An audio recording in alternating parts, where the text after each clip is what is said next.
एकमात्र मुद्दा जिस पर बात हो सकती है वह पाकिस्तान के कब्जे वाले पीओके है। भारत ने यह भी स्पष्ट कर दिया कि भविष्य में भी किसी भी आतंकवादी कार्रवाई को युद्ध की कार्रवाई माना जाएगा, जो अपनी संप्रभुता के लिए और राष्ट्र के दृढ़ संकल्प को दर्शाता है।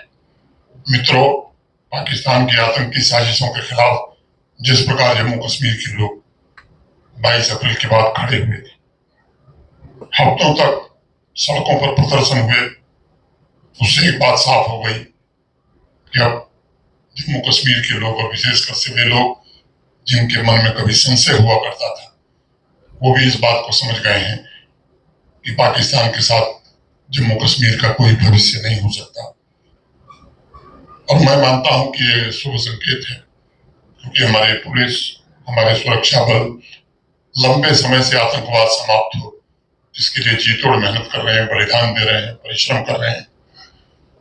लेकिन लोकल सपोर्ट मिलना जिस दिन बंद हो जाएगा, आतंकवाद लंबे समय तक नहीं चल सकता। और मुझे लगता है कि वो स्थिति लगभग आ गई है, कुछ चंद लोगों को छोड़, जिसके बारे में माननीय कुलपति जी कह रहे थे, जो नैरेटिव चला था। वो जानते हैं कि पाकिस्तान ने अनेक पीढ़ियों को बर्बाद किया है, आम कश्मीरी समझ गया है। इसलिए सुनहरे भविष्य के लिए वो भी आतंकवाद के खिलाफ खड़े हुए हैं। जून में एक और बहुत बड़ा बदलाव हुआ है। आप सब जानते हैं कि लगभग 3 दशक तक पाकिस्तानी आतंकवादियों ने जम्मू कश्मीर के अनेक निर्दोष नागरिकों का खून बहाया था, लेकिन अनेक ऐसे लोग थे जिनके परिजनों की फरियाद नहीं सुनी गई। संत कुमार शर्मा जी उस समय जम्मू कश्मीर में रिपोर्टिंग करते थे। उन्हें जरूर ध्यान होगा कि पाकिस्तान के इशारे पर हजारों कश्मीरियों और जम्मू कश्मीर के निवासियों की हत्या हुई, लेकिन अनेक मामले में FIR तक भी दर्ज नहीं। केरल इको सिस्टम ने दशकों तक यहाँ एक अलग रिवाज और दस्तूर चलाया था।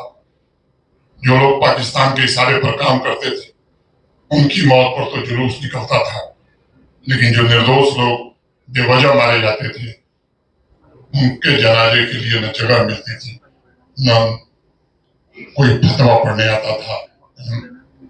जो कॉन्फ्लिक्ट इंटरप्रेन्योर थे, उनके दबाव में असली विक्टिम के दरवाजे पर दस्तक देने में भी लोग हिचकते थे।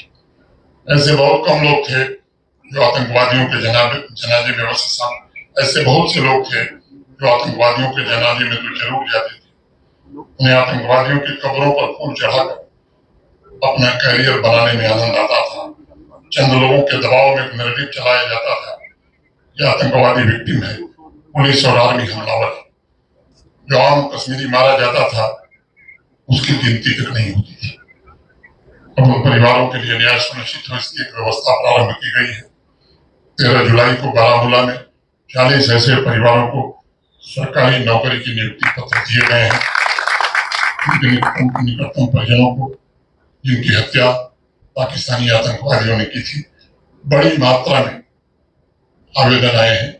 एक आवेदन को ध्यानपूर्वक निस्तारित किया जाता है कि इसमें कोई गलती न हो। इसका गंभीर प्रयास चल रहा है और मैं ये आश्वस्त करना चाहता हूँ आज के इस कार्यक्रम से, ऐसा कोई व्यक्ति बचेगा नहीं जो वाजिब हकदार है, उसे नौकरी न मिले, उसे आर्थिक सहायता न मिले। जम्मू कश्मीर पुलिस ने हेल्पलाइन भी जारी किया है। जिन मामलों में FIR नहीं हुई है, उन मामलों में FIR भी होगी, कार्रवाई भी होगी। ऐसी बातें भी ध्यान में आई हैं कि परिजनों की हत्या भी की गई और उनकी संपत्ति भी आतंकवादियों ने जब्त कर लिया। वो कब्जे भी समय सीमा के भीतर अगस्त माह में ही खाली करा दिए जाएंगे।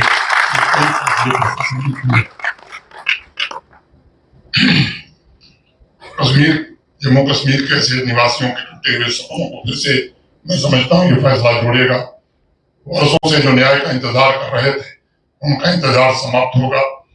आज इस अवसर पर मैं एक और तथ्य की ओर संकेत करूंगा।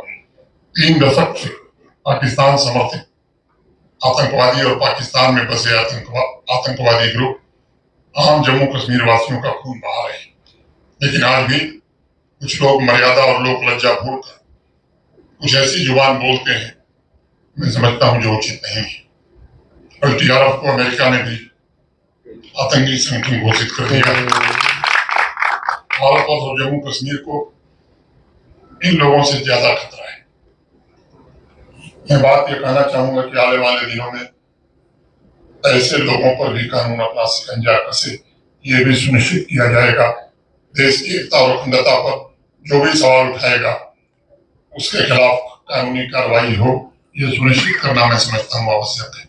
मैं किसी का नाम नहीं लेना चाहता, लेकिन इस तरह के जब शब्द कहे जाते हैं कि कश्मीर घाटी में आने वाली ट्रेन ये डेमोग्राफिक मैनिपुलेशन है, स्टेट स्पॉन्सर्ड, ये भी बात कही जाती है कि हम खुद घाटी में अल्पसंख्यक हो जाएंगे, ये भी बात कही जाती है कि कल्चरल इन्वेजन हो रहा है, ये भी बात कही जाती है कि अल्कोहलिज्म और वल्गरिज्म बढ़ रहा है, मेहमान यहाँ की तहजीब बिगाड़ रहे हैं, डेमोग्राफिक इन्वेजन की बात कही जाती है। तो मैं समझता हूँ ये वही भाषा है जो TRF के लोग बोलते हैं। हमारे पुलिस के बहादुर जवान, सुरक्षा बल, आर्मी के लोग दिन रात जनजीवन की सुरक्षा, जम्मू कश्मीर में शांति और तरक्की के लिए लगे हुए हैं।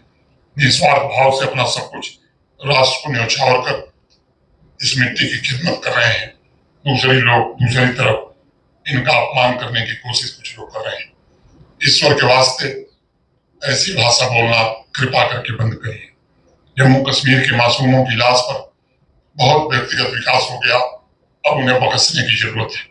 नई पीढ़ी नए सपने के साथ शांति और विकास के रास्ते पर आगे बढ़ना चाहती है।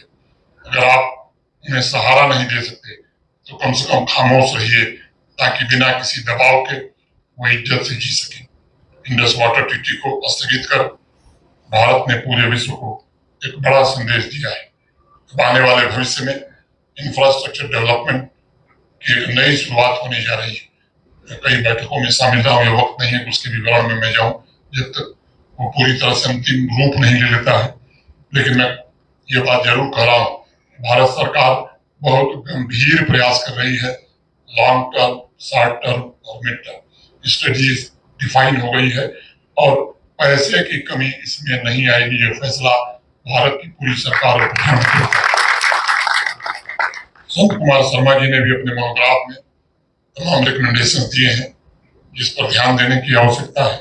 कई लोगों ने कहा कि ये शोधार्थी और रिसर्चर्स के लिए काम आएगी।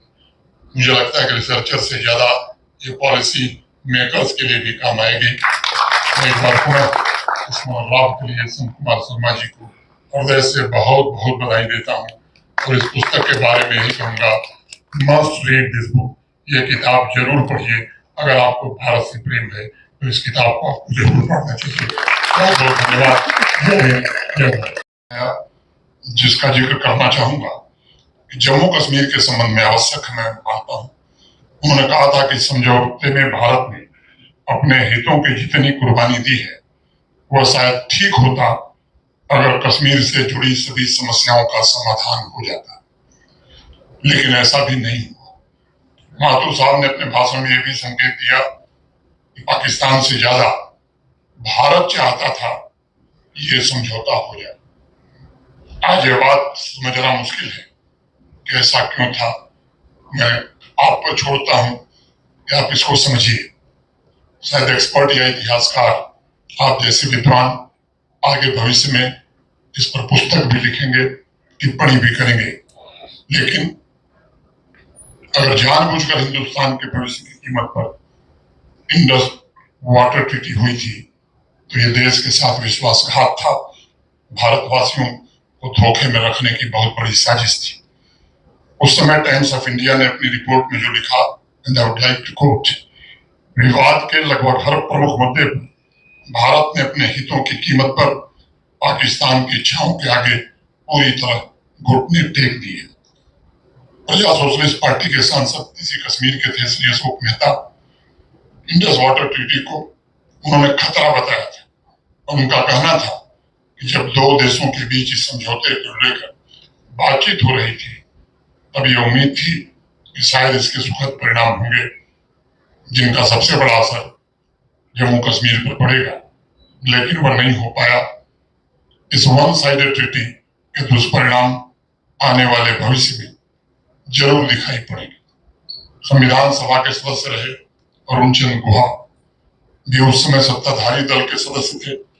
लेकिन इंडस वाटर ट्रीटी के मुद्दे पर उन्होंने तत्कालीन प्रधानमंत्री जी का जमकर विरोध किया था और कहा था भारत के लोगों में ऐसी भावना है कि जब भी हम पाकिस्तान के साथ किसी समझौते पर बातचीत करते हैं तो शायद पाकिस्तान को खुश करने की हमारी ओर से ज्यादा चिंता रहती है, जिसके कारण हम राष्ट्र के हितों की बलि दे देते हैं।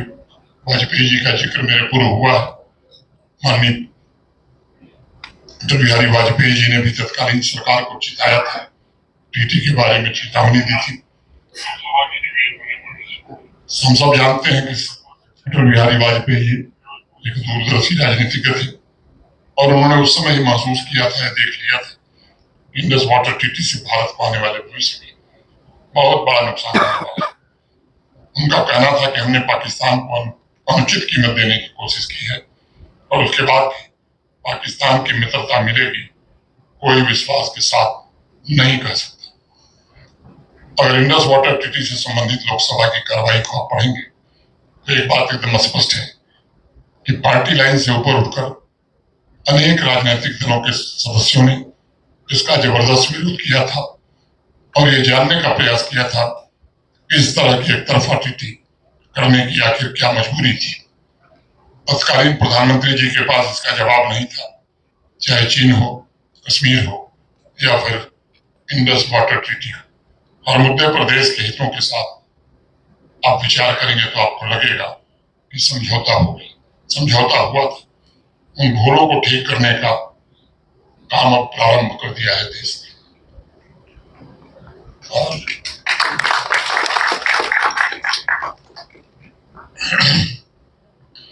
पहलगाम हमले के पश्चात इंडस वाटर ट्रीटी को स्थगित रखने के साथ साथ अटारी इंटीग्रेटेड चेक पोस्ट को तत्काल प्रभाव से बंद कर दिया गया।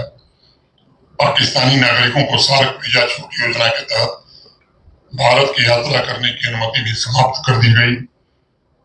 सिंदूर ऑपरेशन सिंदूर का वर्णन हो गया, मुझे लगता है कि उसके विस्तार में मैं नहीं जाना चाहता हूं। भारत ने दृढ़ता से यह दोहराने